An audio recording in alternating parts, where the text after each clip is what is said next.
The media is complicit in the Hanukkah Massacre.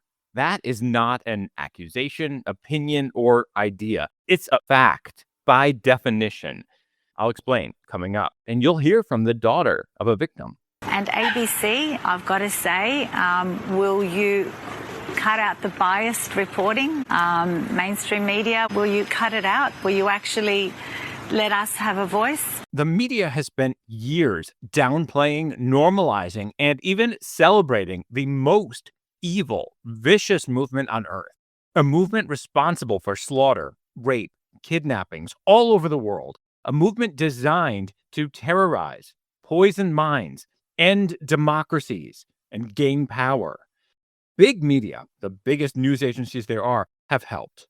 And this isn't new. Throughout the human experience, tools of communication have always been used, along with tools of terrorism, from carrier pigeons and notes delivered on horseback to town criers to individuals running from one place to another to spread lies in order to make people terrified and get them to do the bidding of hate movements. This has always happened, but now it's more inexcusable than ever because these days, truth is so easily available. It's right there. You just have to know how to look for it. And doing that is the job of the news. But big news agencies don't bother. Instead, they spread lies that fuel this hatred. And they ignore basic truths, facts plus context. I've got one of the worst, the New York Times, open right in front of me here as I record this. It is so notable for what it does not say. I'll tell you about that coming up. Before the Hanukkah Massacre, which took place on Bondi Beach in Australia, a place I've spent time. It's beautiful. I was already looking into something for you today, something new that says so much about the media. I searched headlines from all of 2025, and I was going to tell you what I found and didn't find. Now, it's especially crucial because it speaks to this epic failure, epic enough to be studied for decades to come. Speaking of decades to come, there are people saying, hey, maybe now after this massacre, things will change. But no, big media use events like this to push their own preferred narratives. There's a template for this stuff. It happens every time, and it's already underway now. And not just in the US and Europe, Australia has been dealing with the same problems. The takeover of culture, government, universities, and media by influence operations backed by Iran, Qatar, and other Islamist institutions. Today, I'll take you through how that has shaped the media landscape in Australia and the backdrop for this attack. Also today, the big problem with the hero angle that the media is trying to play up, and a tactic the media uses to erase reality. It's so important to learn about this, especially now during the Jewish holiday of Hanukkah. It couldn't be more relevant. The media is a massive problem, poisoning society through lies. Truth is the antidote. No matter who you are, no matter what background you have, no matter where you're listening, no matter what religion you might be a part of, or maybe you don't have one at all. If you care about truth, if you want the media to do its job, then you're in the right place. Here on They Stand Corrected.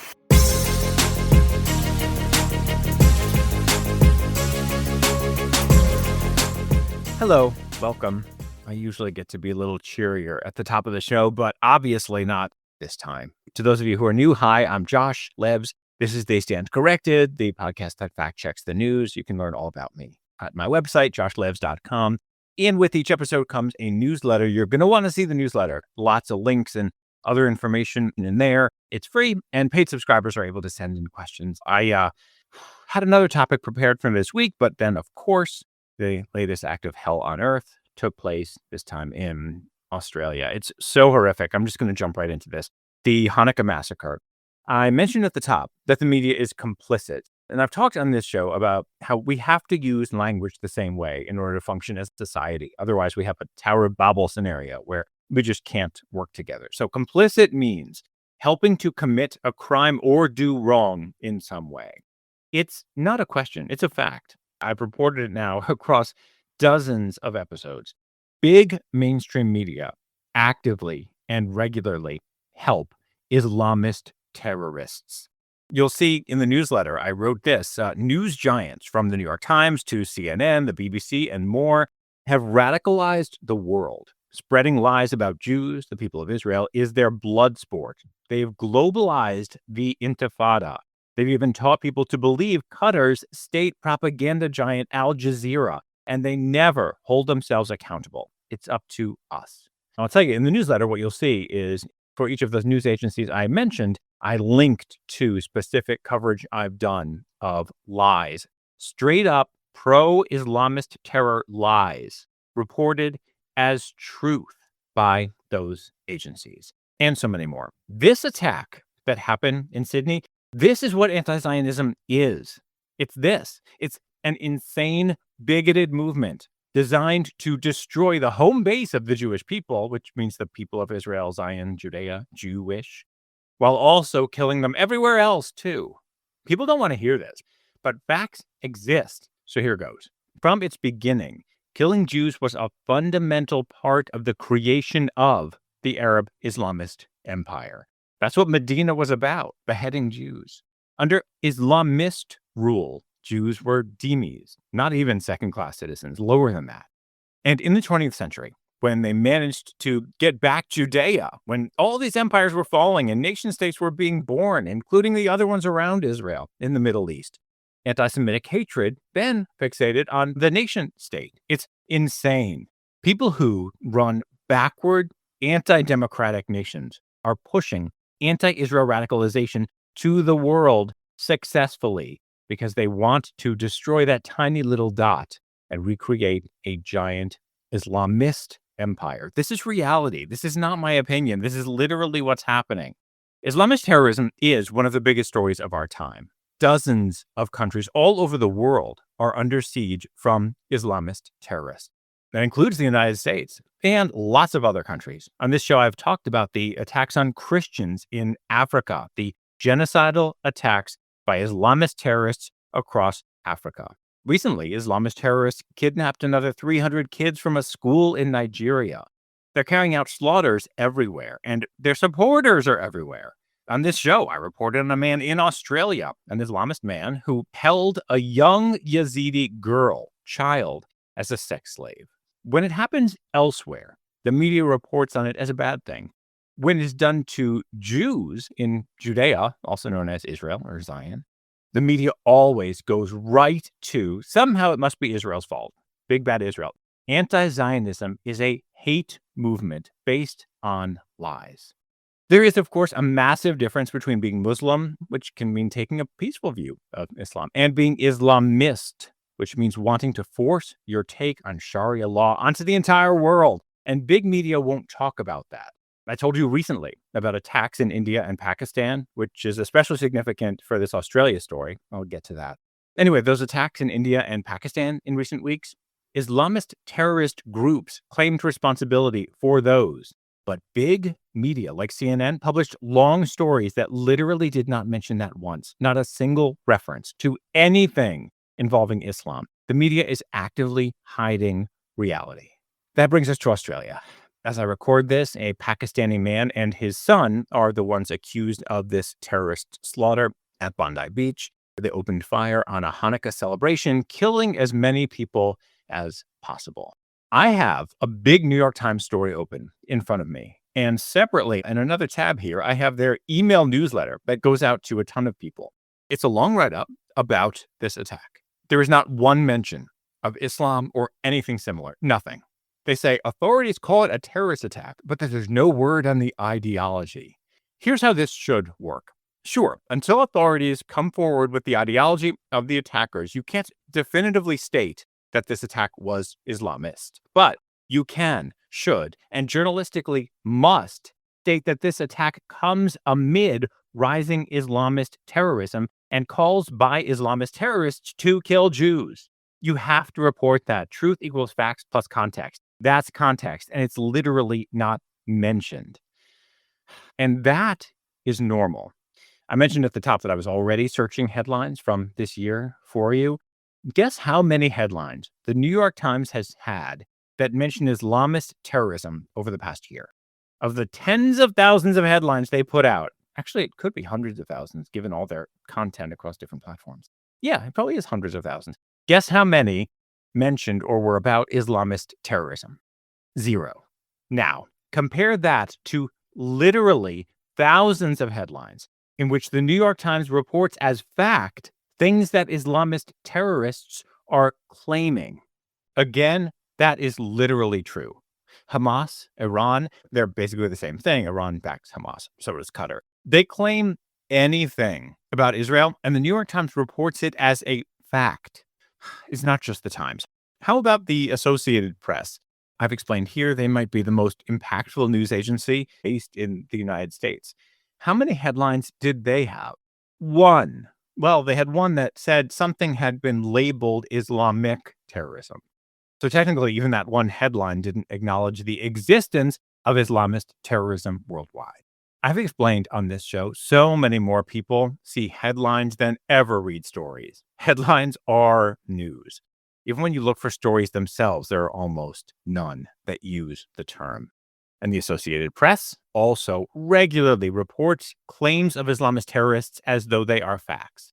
This is how you radicalize people. This is the time we're living in. So it's not shocking when radicalized people act out with violence. This same media phenomenon is happening in Australia. In episode 59, I told you about an Australian news network that has been doing a good job of calling this out. In fact, of all news networks in the world, they are probably doing the best job on this specifically. In that episode, I talked about how big mainstream media in Australia were publishing all of these anti-Semitic, anti-Israel, disproven lies and never correcting themselves. Here was presenter Andrew Bolt from Sky News Australia pointing out big Australian media carrying water for Islamist groups. I guess you, like me, now await the grovelling corrections from the ABC, from SBS, and from The Guardian, if only to cool Jew haters here. Haven't seen those corrections yet, but you know how it is with the left, don't you? A lie isn't a lie if it's in the right cause. Their cause, hating Israel. Yup. Why is it Sky News Australia? Why would it be them? That news agency leans politically right. Just like here in America, right-leaning networks have often downplayed or hidden the dangers on the far right, but they are generally less afraid, or in this case, straight up unafraid, to accurately call out the dangers on the left. Right-wing outlets in general have, not yet anyway, been overtaken by people who support the creation of a new Islamist empire. There are right-wing figures who have joined crazy anti-Semitic movements, but these news agencies so far have not been overtaken by that.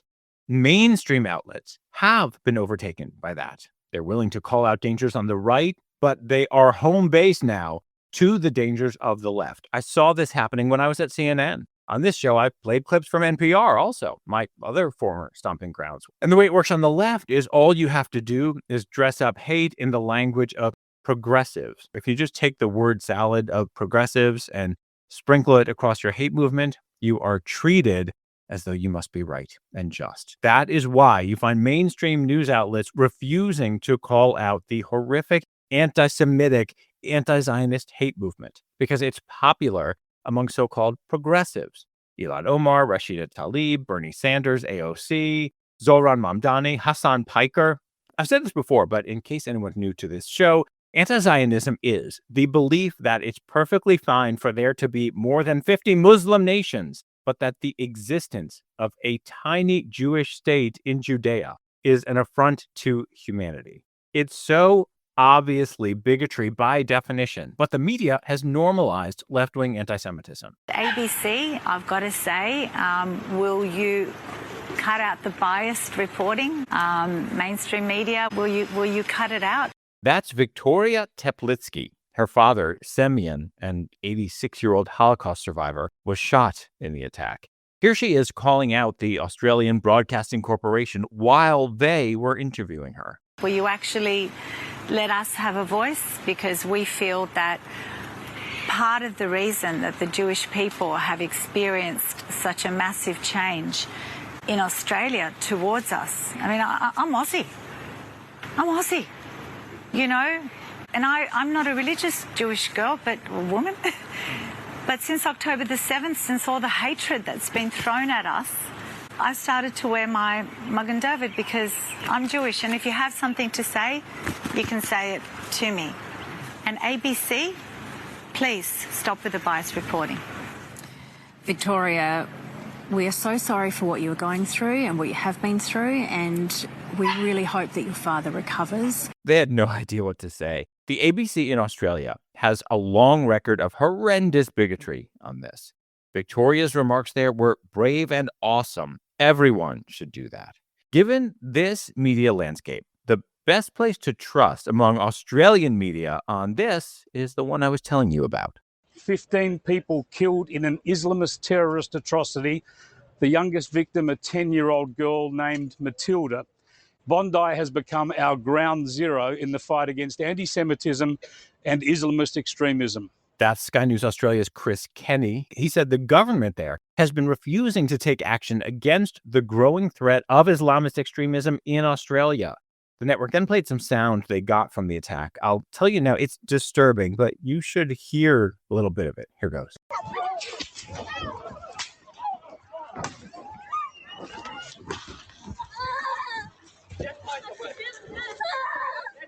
We'd seen cars graffitied, shops vandalised, synagogues burned, almost daily protests, calls to eliminate Israel from the river to the sea, chants for death to the IDF, a chance to globalise the Intifada. Yup. Those chants aren't just in the streets. They're in the media, too. Coming up, a survivor of the October 7th massacres was there at Bondi Beach for this. You'll hear from him, and I'll tell you about the hypocrisy around coverage of a hero.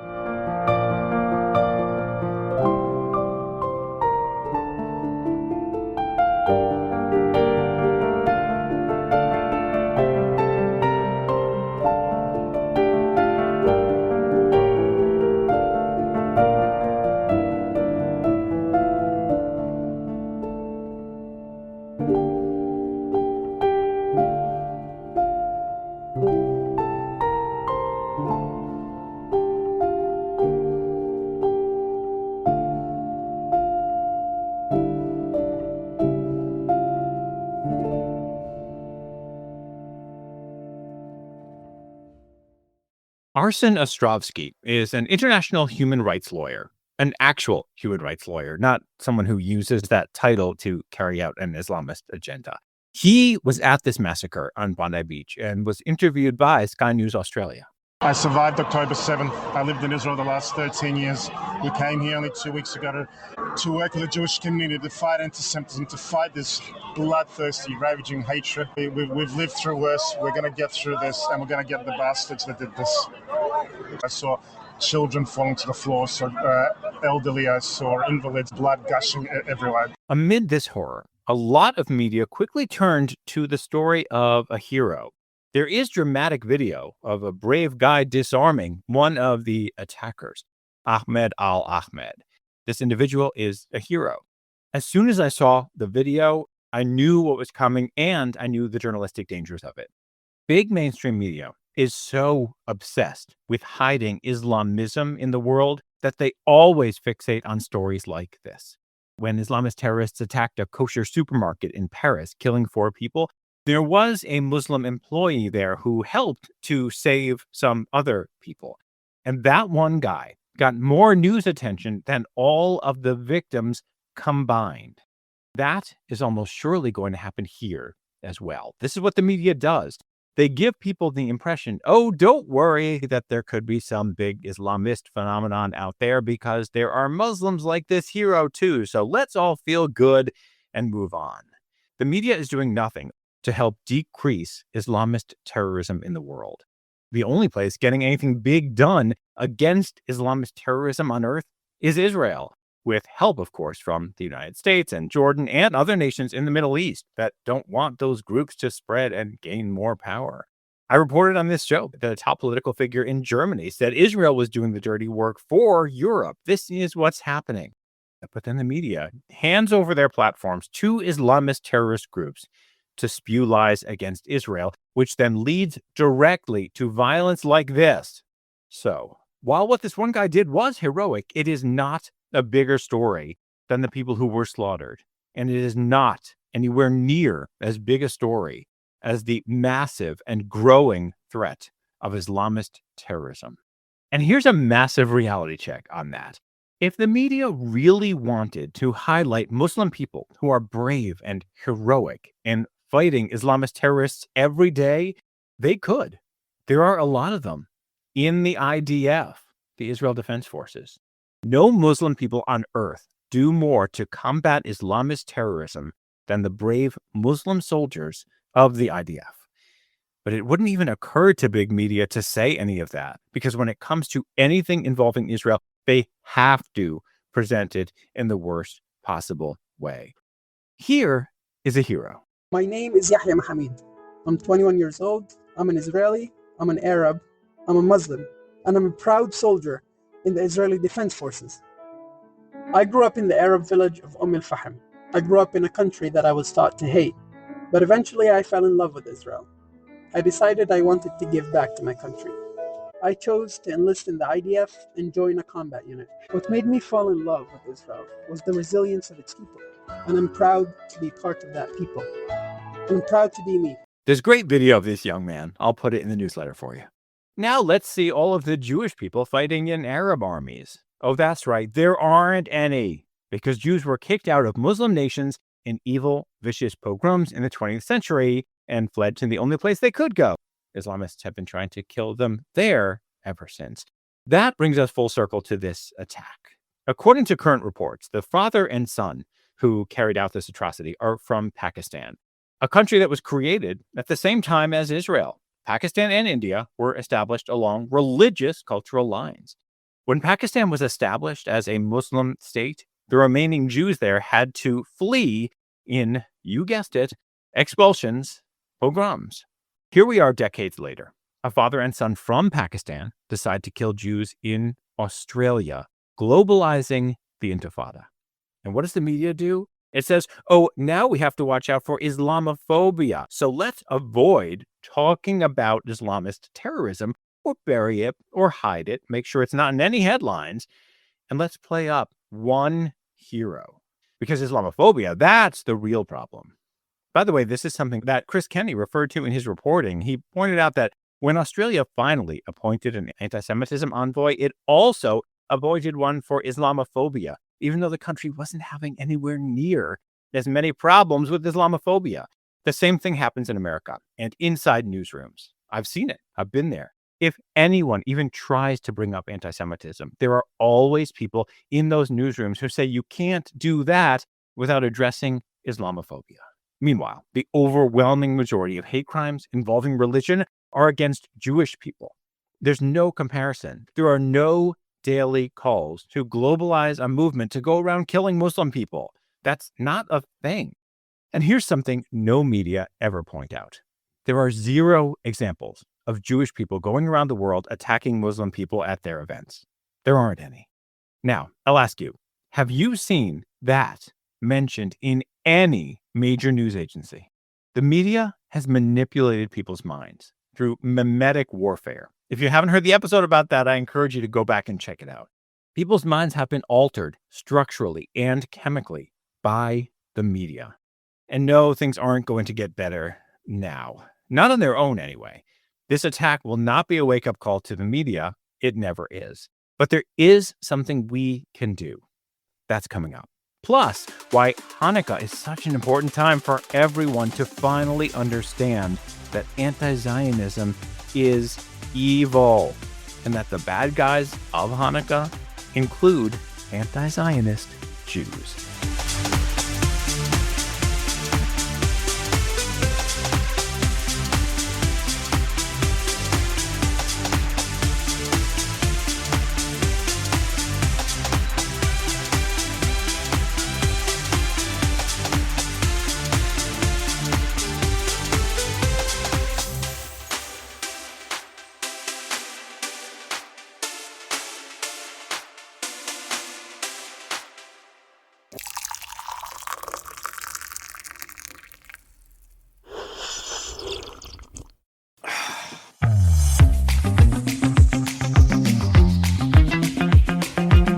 you drink coffee? I don't. But I do drink energy drinks. I know they're probably not great for me. But I started after a doctor I used to work with. We were both on air at CNN. I used to see him guzzling them. So I was like, it can't be that bad. Anyway, here's why I bring this up. I have been looking for the easiest possible way for listeners of this show to help support it without having to sign up for anything. So there is now a button you can click in the show notes or the newsletter called Buy Me a Coffee, except I changed it to energy drink. You could toss in $1 or, for a nice significant figure, $1.80 or $18, whatever you wish. Here's what I can promise you. Knowing that you are helping fuel this effort for truth-telling will give you more energy than a fancy, overpriced, double shot, whatever, from a coffee place. And supporting this show is way, way cheaper. You don't even have to give an email to support in this way. It's just a click. It's buymeacoffee.com/JoshLebs. Give yourself that percolating sense of joy and help me keep pouring you bottomless cups of truth. And while you're there, if you want to, you can toss in a request for this show as well. I'm here to serve. Is that enough coffee puns for this break? Coffee break! Let's see, Googling coffee puns. Oh, these are awful. I love you a latte. You mocha me crazy. Oh, I can't espresso how appreciative I am. Okay, that one's all right. Don't worry, be frappy? That doesn't even rhyme unless you pronounce it wrong. buymeacoffee.com/JoshLebs. Thanks. We're now learning about Jewish heroes of the Hanukkah Massacre who were killed fighting these Islamist terrorists. Boris and Sophia Grumman, a couple in their 60s, spotted one of the terrorists getting out of his car with a rifle. Boris tackled him and wrestled the rifle away from him, but could not have known that this terrorist had another rifle, which he then used to kill them both. A few seconds of this were captured on someone's dash cam video. You can see that in my newsletter. And Reuven Morrison, also in his 60s, went after one of the terrorists and hurled a brick at him before he was shot and killed. Understand something. If Jewish people in Israel did exactly this to terrorists, actually, that's not hypothetical. They do this. Stuff like this happens. Brave Jewish people fight off Islamist terrorists. And the media reports it how Hamas and other Islamists want them to. The headlines are always about big bad Jews going after Palestinians. This is the world we live in. It is Hanukkah now. You might wish your Jewish friends a happy Hanukkah. Hanukkah is about the Jewish story, which is about Zionism. It's a story of one of the many empires that overtook Israel, Judea, demanding that Jews stop existing, stop daring to live differently from how the empire wants them to. The Maccabees were like, no, we're going to fight for our right to be us. The bad guys in that story include anti-Zionist Jews. It is a civil war story. Members of the people of Judea agreed with the empire and wanted to end Jewish people daring to be different. They participated in the anti-Semitic, anti-Zionist attacks. And in the Hanukkah story, the small group fought back, the Maccabees, and won. The values taught in that story matter. There are always Jewish people who get sucked into the anti-Zionist hate movement. You know the dreidel? It has 4 letters on it. They stand for 4 words. A great miracle happened there. Except in Israel, the 4th word is different. Instead of there, it's here. Now, think about this. Maybe file this under the death of irony. The media loves to play up anti-Zionist Jews, well, all year round, but including at Hanukkah time. Big mainstream news outlets love anti-Zionist Jews. They're all about them. I've told you about this crazy guy, Peter Beinart, and how after the 2024 election, the New York Times gave him a spread that Sunday to claim that somehow the election really boiled down to Israel being evil. Time ran a Hanukkah essay from the head of an organization which is inaccurately called Jewish Voice for Peace. It's a disgusting, bigoted, anti-Zionist group that justified the October 7th atrocities. The media makes this group of people seem way huger than they are. These anti-Zionist Jews are given the biggest media platforms, and they often like to call themselves Jewish communal activists. Well, there was an extensive survey of activists and leaders in the Jewish community. 2% are crazy enough to call themselves anti-Zionist. Even surveys of the general Jewish community consistently show that close to everyone, more than 90%, understand the significance of Israel. Young Jewish people, however, are increasingly being won over by the anti-Zionist hate movement through lies that fill their phones. Big mainstream media won't fix this. And while there are some people who say, will this attack be a turning point? No, it never is. It will only be a matter of days before the news reports go right back to Israel did some evil thing, according to Hamas, which you should totally believe, and Jews are weaponizing anti-Semitism by saying, hey, look at Sydney, and really that's nothing because genocide, blah, blah, blah. So, what can we do? Fight for truth. It's time to end the disastrous mainstream media's hold on big audiences. Boycott them. Boycott their advertisers. Call them out. Tell their executives why you no longer trust them. In my newsletter, I have email addresses for big news agencies, and I'm adding Australian ones to that. I explain in there how to message executives of these news agencies and copy me in and why that's important, and I suggest what to say to them. And here's my request. Help me grow this fight for truth.